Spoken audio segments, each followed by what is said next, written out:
Non. Ce n'est pas parce que tu as échoué à un examen que Dieu n'existe pas.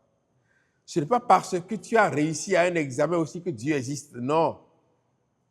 Ce n'est pas parce que tu as réussi à avoir un enfant que Dieu existe. Non. Et la stérilité des autres ne démontre pas l'inexistence de Dieu. Ce n'est pas parce que tu es malade que Dieu n'existe pas. Il existe. Tu vas traverser la période de sécheresse, la période de vaches maigres. Tu vas traverser les difficultés. Et c'est plus tard que Dieu va se manifester et démontrer qu'il est avec toi.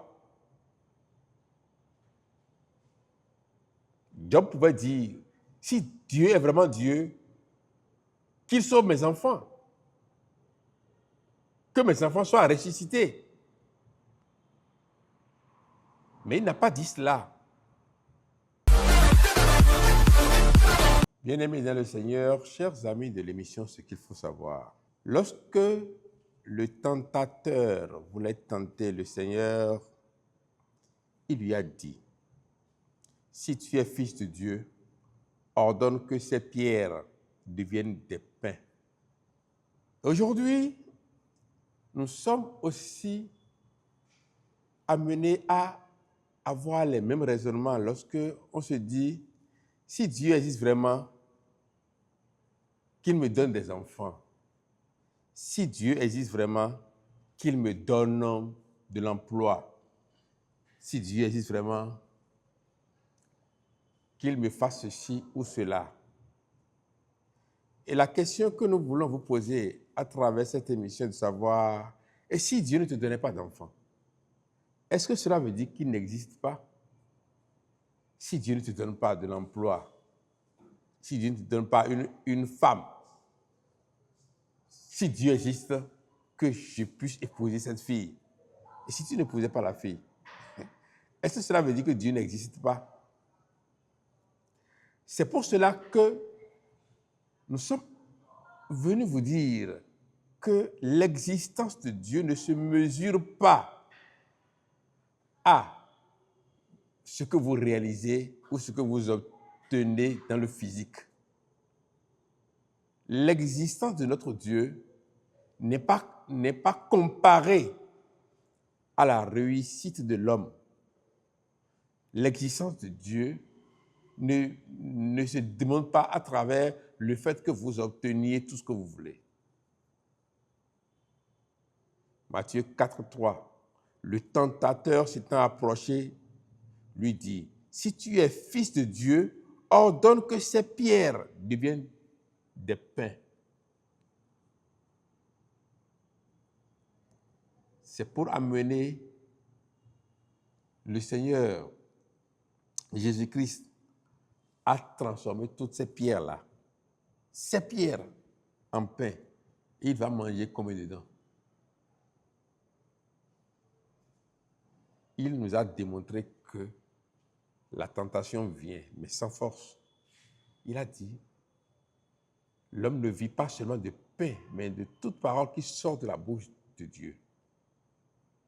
Donc, il a répondu comme cela se doit pour rejeter cette épreuve, cette tentation que le tentateur lui faisait subir. C'est de la même manière que nous devons savoir que notre Dieu, son existence ne se démontre pas dans notre réussite. Non. Ce n'est pas parce que tu as échoué à un examen que Dieu n'existe pas. Ce n'est pas parce que tu as réussi à un examen aussi que Dieu existe. Non. Ce n'est pas parce que tu as réussi à avoir un enfant que Dieu existe. Non. Et la stérilité des autres ne démontre pas l'inexistence de Dieu. Ce n'est pas parce que tu es malade que Dieu n'existe pas. Il existe. La parole de Dieu nous dit dans Hébreux chapitre 11, verset 1, « Or, la foi est une ferme assurance de ce que l'on espère. C'est une démonstration de celle qu'on ne voit pas. Nous voyons le pain, nous voyons la pierre, nous voyons le boulot, nous voyons la guérison, nous voyons les enfants, nous voyons tout ce que nous demandons à Dieu. Mais en demandant cela à Dieu, ne mettez pas cela comme condition à votre foi en Dieu. Non. Comme Gédéon, je peux demander à Dieu de me confirmer ce qu'il dit.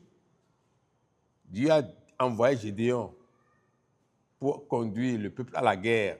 Il dit, si c'est vraiment toi qui m'as envoyé, si c'est vraiment toi qui me parles, fais en sorte que la rosée qui va tomber cette nuit, je vais mettre sur le sol un voile.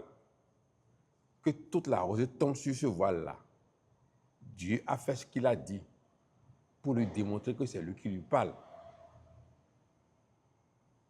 Que c'est lui qui l'envoie. Mais quand on dit, si tu es fils de Dieu, ordonne que ces pierres deviennent des pains, c'est comme si ces pierres ne devenaient pas des pains, alors il n'est pas fils de Dieu, alors qu'il l'est. Et le tentateur sait qu'il est le fils de Dieu. Mais il veut l'amener à oublier sa mission et à commencer par faire des miracles qui n'ont pas d'importance. Que ces pierres deviennent du pain ou pas, il est le Fils de Dieu. Et c'est de la même manière que tu obtiennes un emploi, ou que tu aies un enfant, que tu épouses ce mari ou cette fille, que tu sois guéri ou pas, Dieu, il existe. C'est pourquoi dans Hébreux chapitre 11, verset 6, j'avais lu verset 1, Hébreux 11, 6, on dit, « Or, sans la foi, il est impossible de lui être agréable, car il faut que celui qui s'approche de Dieu croit que Dieu existe et qu'il est le rémunérateur de ceux qui le cherchent. » Tu vas traverser la période de sécheresse, la période de vaches maigres. Tu vas traverser les difficultés. Et c'est plus tard que Dieu va se manifester et démontrer qu'il est avec toi. Job pouvait dire, si Dieu est vraiment Dieu, qu'il sauve mes enfants. Que mes enfants soient ressuscités. Mais il n'a pas dit cela. Joseph a été en esclavage. Il a été vendu, emporté. Il est parti loin de chez lui.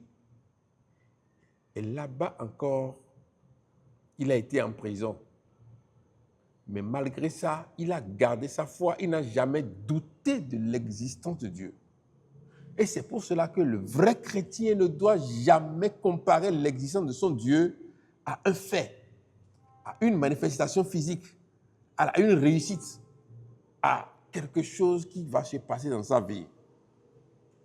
Le tentateur qui a dit cela à Jésus est encore là pour te dire que si réellement Dieu est Dieu, si vraiment Dieu existe, pourquoi est-ce que lui, il est célibataire? Pourquoi est-ce que lui, il est stérile? Pourquoi est-ce que lui, il n'a pas d'emploi? Pourquoi est-ce que les autres réussissent et lui n'a pas réussi? Donc, s'il ne réussit pas, c'est que Dieu n'existe pas. Mais Dieu, c'est lui qui a fait que tu vis, que tu respires, que tu es en mouvement. C'est ça, Acte 17, verset 30. C'est lui qui fait que tu existes. C'est lui qui fait que tu arrives à te mouvoir. C'est lui qui t'a accordé la respiration. Si c'est ton échec, ça peut ne pas dépendre de lui. Et ton échec ne signifie pas que ton Dieu n'existe pas. Il existe.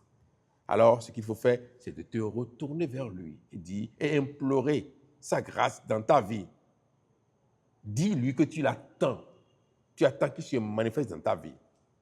Alors, dans cette émission, nous vous avons dit, Dieu ne se mesure pas à travers notre réussite. si tu es fils de Dieu, ordonne que ces pierres deviennent des pains. Jésus n'a pas ordonné. Il a dit, l'homme ne vit pas seulement de pain, mais de toute parole qui sort de la bouche de Dieu. Réponds de la même manière et Dieu va toujours exister pour toi, même dans le désert, même dans la famine. Ton Dieu, il est Dieu. Et après cela, il va se manifester à toi. Que Dieu vous bénisse. Amen.